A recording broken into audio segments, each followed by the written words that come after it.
CapCut के sound problem से परेशान ना हो। दोस्तों, आपने भी देखा होगा कि कैपकट में एडम और मार्कस जैसी मशहूर वॉइसेस अचानक गायब हो गई हैं। पहले यही आवाजें लाखों क्रिएटर्स इस्तेमाल करते थे, खासकर फैक्ट्स और शॉर्ट्स वीडियो के लिए। लेकिन अब अपडेट के बाद ये वॉइसेस दिखाई ही नहीं दे रही।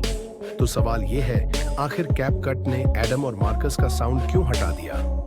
दरअसल कैपकट एक फ्री एडिटिंग ऐप है, लेकिन इसकी कई फीचर्स एआई और लाइसेंसिंग पर डिपेंड करती हैं।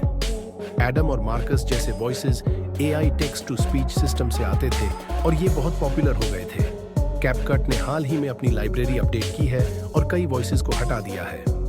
कुछ वॉइसेस को प्रीमियम यानी प्रो प्लान में डाल दिया गया है, ताकि कंपनी पेड सब्सक्रिप्शन से पैसे कमा सके।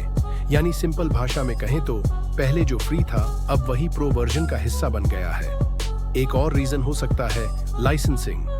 हो सकता है कि एडम और मार्कस वाली वॉइसेस किसी तीसरे एआई कंपनी से ली गई थी।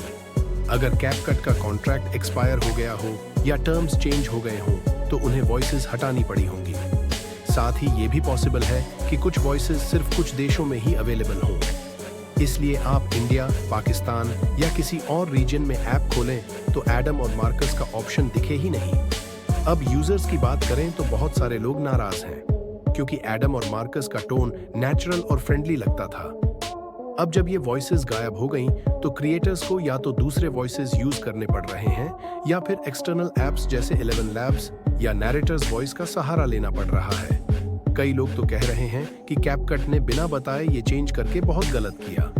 तो दोस्तों, ये थे मेन कारण कि कैपकट से एडम और मार्कस का साउंड क्यों हटा दिया गया।